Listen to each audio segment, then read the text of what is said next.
اللہم بعلمک الغیب وقدرتک علی الخلق احینی ما علمت الحیاة خیرا لی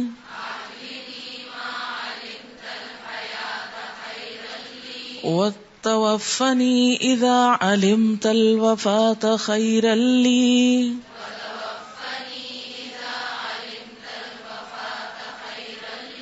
اللہم انی اسألک خشیتک فی الغیب والشہادۃ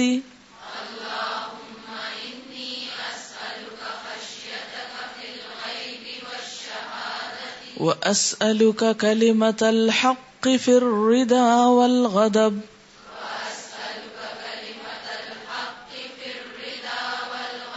واسألک القصد فی الغنى والفقر واسألک نعیما لا ينفد واسألک قرۃ عین لا تنقطع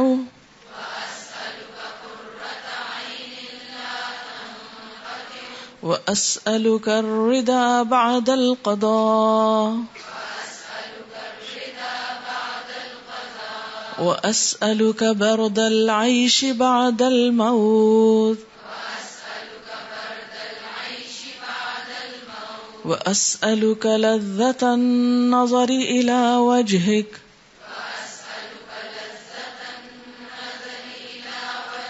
والشوق الى لقائک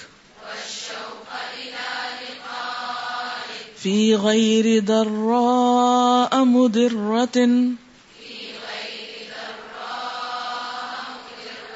ولا فتنة مضلة اللهم زينا بزينة الإيمان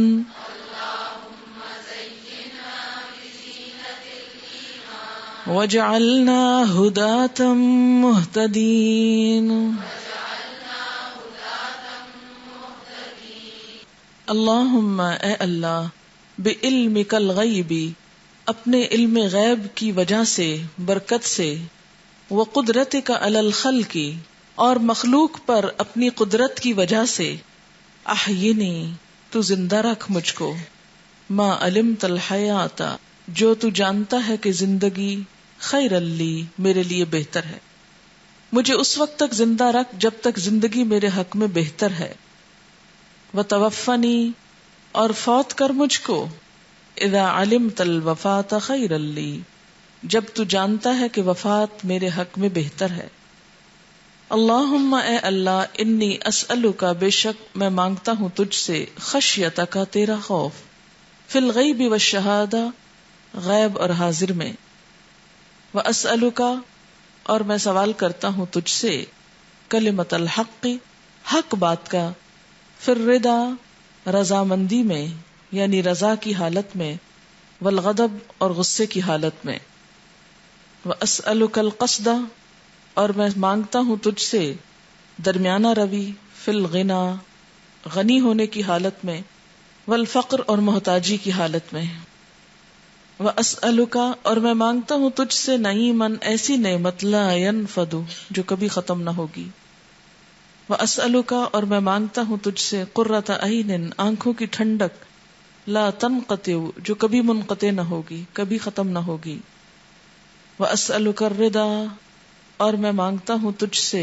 رضا راضی ہونا بعد القضاء تقدیر کے بعد، یعنی جب تقدیر مجھ پہ واقع ہو جائے تو پھر مجھے اسے قبول کرنے کی صلاحیت دے دے، واسألک اور میں مانگتا ہوں تجھ سے برد العیش زندگی کی ٹھنڈک بعد الموت مرنے کے بعد، یعنی مرنے کے بعد جو زندگی مجھے ملے اس میں مجھے ٹھنڈک اور سکون نصیب ہو، واسألک اور میں مانگتا ہوں تجھ سے لذت النظر نگاہوں کی لذت الی وجہک تیرے چہرے کی طرف، کہ تیرے چہرے کو دیکھ کر مجھے جو نگاہوں کو لذت ملنے والی ہے اس کا میں تجھ سے سوال کرتا ہوں کہ وہ نہ چھیننا، والشوق الی لقائک اور تیری ملاقات کا شوق مانگتا ہوں.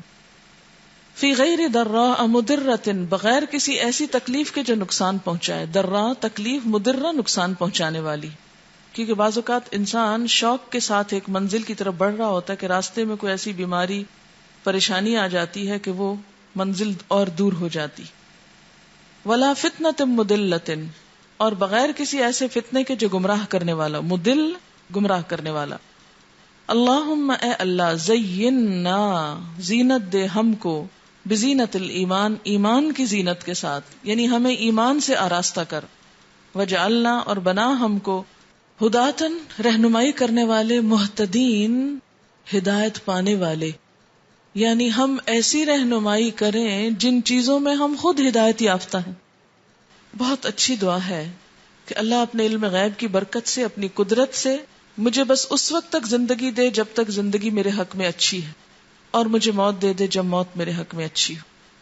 کیونکہ اللہ کو پتا ہے کہ ہمیں اگر زیادہ اور زندگی ملی تو ہم کیا نقصان کرنے والے ہیں یا ہمارا فائدہ ہونے والا ہے.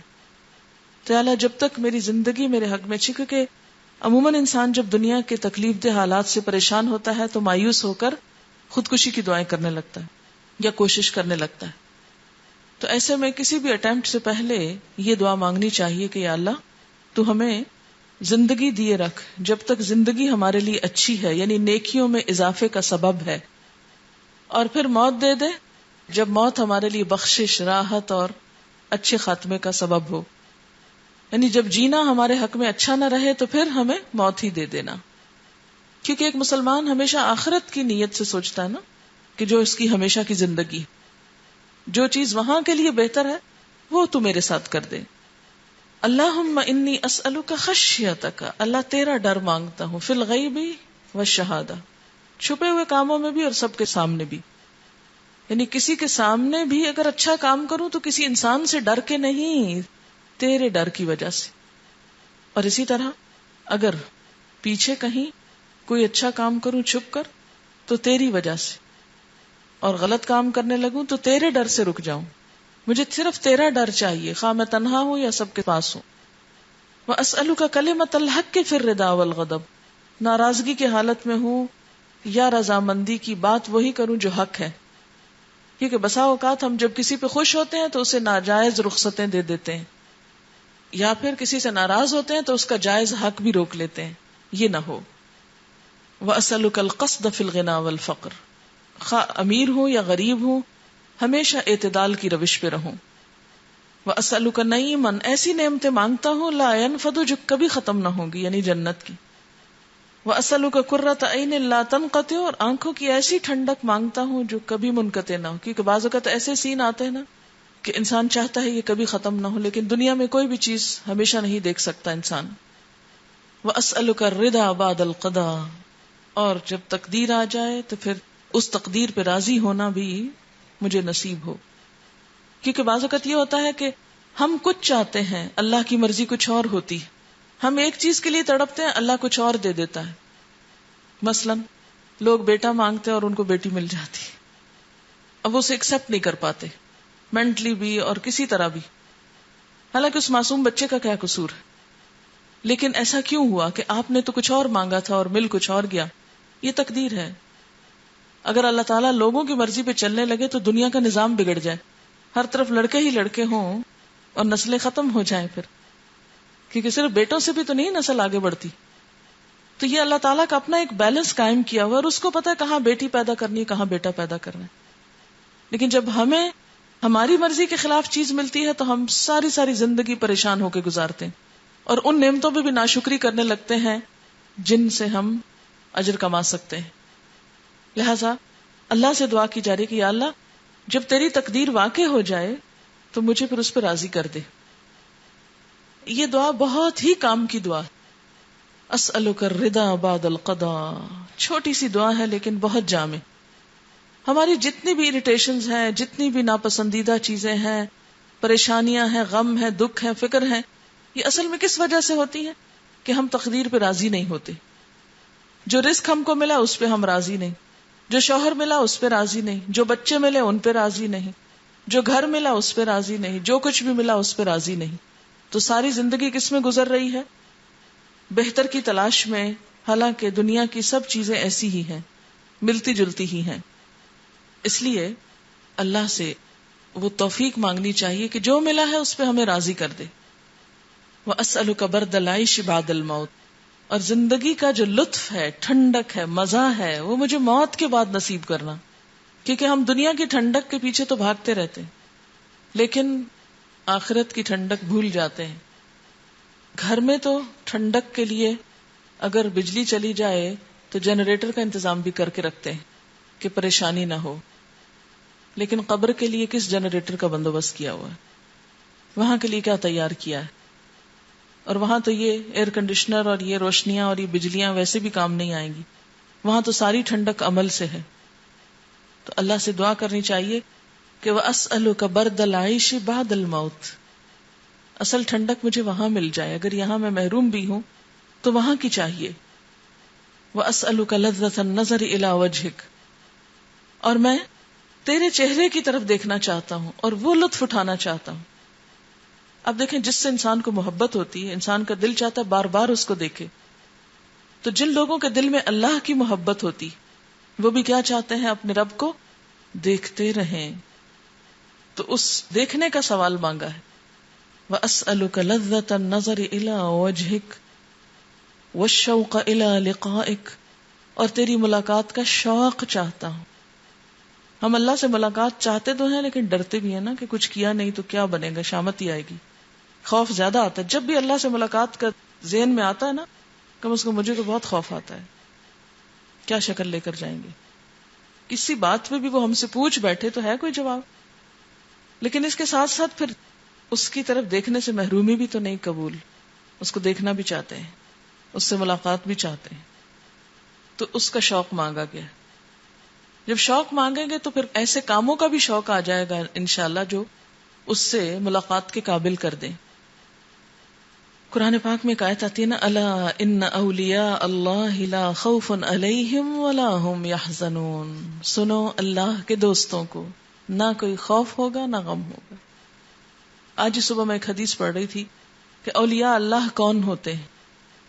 کسی نے حضور صلی اللہ علیہ وسلم سے پوچھا کہ اولیاء اللہ کون ہوتے ہیں کہ قرآن میں بار بار ذکر آتا ہے ان کا. فرمایا وہ جنہیں دیکھ کے خدا یاد آ جائے. اس صفت پہ ہم سب اپنے آپ کو پرکھیں. کیا ہمیں دیکھ کے کسی کو خدا یاد آتا ہے کہ یہ اللہ والی ہے؟ ہم کو تو ٹائٹل ہی اچھا نہیں لگتا کہ کوئی ہم کو اللہ والی کہے. تو اولیاء اللہ ضروری نہیں کہ کہیں جنگلوں میں رہتے ہوں یا پہاڑوں کے اندر رہتے ہوں، وہ لوگوں کے اندر ہی رہتے ہیں. کیونکہ اولیاء اللہ کا ہم نے ایسا ایک کانسیپٹ بنا لیا کہ وہ کوئی عجیب انہونی مخلوق ہے جن کا نارمل لائف سے کوئی تعلق نہیں. ایسی بات نہیں ہے. وہ بہت نارمل لوگ ہو سکتے ہیں لیکن ان کی خصوصیت کیا ہے کہ انہیں دیکھتے ہی سب سے پہلا تصور جو آئے وہ کس کا آئے؟ اللہ کا. اخبار میں مختلف تصویریں دیکھتے ہیں نا آپ، مختلف پولیٹیشنز کی، پلیئرز کی، فلم سٹارز کی، کچھ کو پہچانتے بھی ہیں آپ. تو ان کو دیکھ کر کیا خیال آتا ہے؟ کس کو دیکھ کر اللہ یاد آتا ہے؟ اور پھر کسی کو تو چھوڑیں، ہم خود کو دیکھیں. کیا واقعی ہم ایسے بن چکے ہیں کہ ہمیں دیکھ کر لوگوں کو خدا یاد آ جائے؟ یہ پہچان ہے اولیاء اللہ کی. اور ان کے لیے ہے لا خوف علیہم ولا هم یحزنون، نہ خوف نہ غم. والشوق الی لقائک فی غیر ضراء مضرۃ، بغیر کسی تکلیف کے جو نقصان پہنچائے. یعنی تیرے دیکھنے کی راہ میں کوئی چیز حائل نہ ہو. ولا فتنۃ مضلۃ، اور نہ ہی کوئی فتنہ جو بھٹکا دے. یعنی پہلے ہم جا رہے تھے تیری طرف اس شوق میں کہ تجھ سے ملاقات ہو جائے، اور بیچ میں ایسا کوئی فتنہ پھوٹ پڑی کہ وہ ادھورا ہی رہ گیا سب کچھ. اب دیکھیں کہ جب ہم قرآن سے جڑتے ہیں نا تو اللہ سے ملاقات کا، اللہ کی بات کا شوق بڑھتا چلا جاتا ہے. یہ ڈیولپ کرنا پڑتا ہے شوق اپنے اندر، خود سے خود نہیں آتا. کسی سے بھی ملاقات کا شوق کب آتا ہے؟ جب اس کی کوئی بات ہوتی. تو قرآن اللہ کی باتیں ہیں نا، اس کو پڑھ کے ایک شوق ڈیولپ ہوتا ہے. چلے الحمدللہ ہمارا ڈیولپ ہو گیا کسی حد تک، ہم چاہتے ہیں اب یہ ہماری دعاؤں میں آ گئی یہ چیز. لیکن خدا نہ خواستہ کوئی ایسی وجہ نہ بن جائے کہ یہ شوق پلٹ جائے، یہ سلسلہ ختم ہو جائے، اور کوئی ایسا فتنہ نہ آ پڑے کہ ہم ادھر چلتے چلتے کہیں اور چل پڑے. راستے میں اچکنے والی چیزیں بہت ہے نا دنیا میں، یہی تو ہماری مشکل ہے، کیونکہ شیطان نے یہی تو کہا تھا اسی راستے میں تو حائل ہوں گا، تیری طرف جانے والے راستے کے بیچ میں بیٹھوں گا، فتنے ڈالوں گا. ولا فتنۃ مضلۃ. اللہم زیننا، اے اللہ تو خوبصورت کر دے ہم کو، زینت دے ہم کو. زینت کیا ہوتا ہے؟ خوبصورتی، جس کے لیے ہم عام طور پر کیا اختیار کرتے ہیں؟ Make up. یہاں کیا مانگا گیا؟ ایمان. اصل خوبصورتی ایمان کے ساتھ ہے. حقیقت میں وہی انسان خوبصورت ہے اور اصلی خوبصورت ہے جس کے اندر ایمان ہے. ایمان کی خوبصورتی کی دعا مانگی کہ اللہم زیننا بزینت الایمان، ہمیں خوبصورت بنا ضرور لیکن ایمان کی زینت کے ساتھ. وجعلنا ہداۃ مہتدین، اور ہمیں ہدات کہتے ہیں، ہادی کی جمع ہے، رہنما بنا، لیڈرز بنا. کس کا؟ مہتدین، ہدایت یافتہ لوگوں کا. یہ کیوں کہا گیا؟ یہ کیوں نہیں کہا گیا کہ ہمیں ہدایت یافتہ لوگوں کا فالوور بنا، لیڈر کیوں کہا گیا؟ ایک تو یہ کہ ہر انسان کو آگے بڑھنے کا شوق ہوتا ہے، لیڈر بننا سب کو پسند ہوتا ہے، اور جتنے جھگڑے دنیا میں لیڈر بننے پہ ہیں اتنے فالوور بننے پہ نہیں ہوئے کبھی. آپ دیکھیے کہ سب سے پہلے شیطان ہی نے لیڈر بننا چاہا تھا نا. انا خیر منہ، میں اس کے آگے جھک نہیں سکتا، اسے میرے آگے جھکنا چاہیے. ان ادر ورڈز اس کے آگے جھک جاؤ. تو فالوور بننا کیا ہے؟ دوسرے کے آگے جھکنا، چھوٹا بننا. اب دیکھیں دن کی 5 نمازوں میں کیا ٹریننگ دی گئی ہے ہمیں؟ لیڈر بننے کی یا فالوور بننے کی؟ اور لیڈر بننے کے لیے کچھ کوالٹیز چاہیے. امام کے لیے کچھ شرائط ہوتی، ہر شخص امام نہیں بن سکتا. لیکن ہمارے اس شوق کو کیا بتا دیا گیا کہ بنے لیڈر، لیکن کن کے بنے؟ ہدایت یافتہ لوگوں کے. کیونکہ اگر اچھے لوگوں کا کوئی رہنما ہوگا تو وہ اس کو بھی سیدھے رستے پر رکھیں گے، اور اگر کوئی فاسقوں کا رہنما ہو جائے اور وہ سیدھے رستے پہ چلنا بھی چاہے تو یہ پیچھے سے کھینچ لیں گے، نہیں نہیں ادھر نہیں جانا، ادھر چلو. اگر اللہ کے نافرمان لوگوں کی لیڈری آپ کے ہاتھ میں آ جائے، تصور کر لینا کہ آپ ایسے لوگوں کے لیڈرز ہیں. اچھا آپ دیکھیں، یہ لیڈرشپ ضروری نہیں ہوتا کہ آرگنائزیشن ہو اور کوئی ملک ہو اور کوئی دنیا کی حکومت ہو، یہ نہیں ہے ضروری طور پر. آپ اپنے گھر میں بھی لیڈر ہیں. وہ حدیث میں آتا ہے نا، کیا؟ کلکم رائن، تم سب لیڈرز ہو. کلکم رائن، رائی کس کو کہتے ہیں؟ گڈریے کو، چرواہا. چرواہا کیا کر رہا ہوتا ہے؟ لیڈ کر رہا ہوتا ہے. کس کو؟ راہ دکھا رہا تھا نا، ادھر چلو. اگر کوئی بھیڑ ادھر ادھر جائے تو اس کو مار کے سیدھے رستے پہ لے آتا ہے. تو کلکم رائن، سب لیڈر ہو، کوئی ایک کا، کوئی 2 کا، کوئی بہت سو کا، کوئی ایک جگہ کوئی دوسری جگہ. وَكُلُّكُمْ مَسْئُولٌ، اور ہر ایک سے پوچھا جائے گا، ان رعیتہ، اس کی رعایا کے بارے میں. ہر کوئی ذمہ دار ہے اور ہر ایک سے پوچھا جائے گا اس کے فالوورز کے بارے میں. اب آپ دیکھیں کہ اسی لیڈرشپ کو گھر پہ کہا گیا. مرد جو ہے وہ اپنے گھر والوں کا رائی ہے اور ان کے بارے میں پوچھا جائے گا. وَالْمَرْأَةُ، عورتوں کے لیے بھی کہا گیا. وَالْمَرْأَةُ رَاعِيَةٌ فِي بَيْتِ زَوْجِهَا، عورت اپنے شوہر کے گھر میں کیا ہے؟ رائی، لیڈر. آپ ماں کی حیثیت میں اپنے بچوں کی رہنما بھی ہیں، گائیڈ نہیں کرتی ان کو، تو گائیڈ ہی تو ہوتا ہے، ہداتن. لیکن اللہ ہم کو کن کا گائیڈ بنا؟ ہدایت یافتہ لوگوں کا. اگر بچوں کے شوق کچھ اور ہوئے تو وہ ہم کو کیا کریں گے؟ کہیں اور ہی لے جائیں گے، وہ ہم کو سیدھے راستے پہ نہیں چلنے دیں گے. کئی دفعہ ایسا ہوتا ہے نا کہ آپ کی رائے کچھ اور ہوتی ہے اور گھر والوں کی کچھ اور ہوتی، اور آپ ذمہ دار بھی ہیں اور کل آپ سے پوچھا بھی جانے والا ہے، کیونکہ ہر رائی اور ہر ذمہ دار سے سوال بھی ہوگا قیامت کے دن کہ اس نے کیا کیا، اپنا فرض پورا کیا کہ نہیں، اپنی ڈیوٹی نبھائی کہ نہیں. تو اس کی دعا ہے، یہ بہت گہری دعا ہے، ذرا لمبی ہے اس لیے وقت زیادہ لگ گیا، لیکن ایک ایک چیز اس میں ہماری ضرورت کی ہے، اس لیے کبھی گھبرا کے اس کو پڑھنا چھوڑے نہیں. کتنی لمبی کیسے پڑھے، جب پڑھتے جاتے ہیں اللہ تعالیٰ آسان بھی کر دیتا ہے.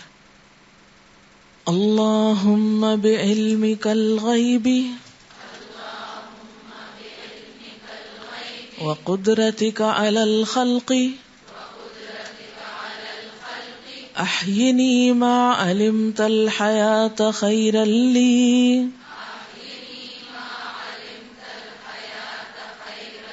وتوفني إذا علمت الوفاة خيرا لي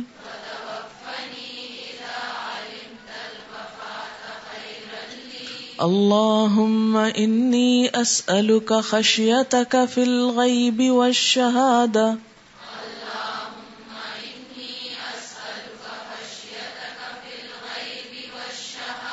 وأسألك كلمة الحق في الرضا والغضب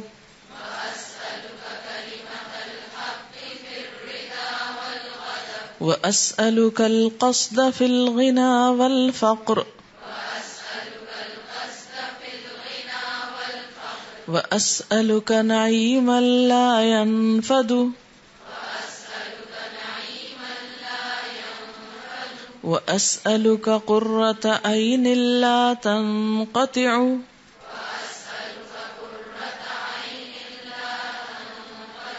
وأسألك الرضا بعد القضاء وأسألك برد العيش بعد الموت وأسألك لذة النظر إلى وجهك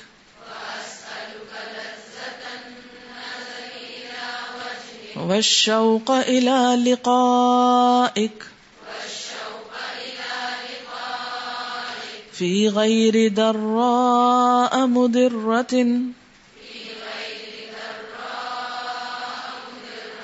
ولا فتنة مضلة اللهم زينا بزينة الإيمان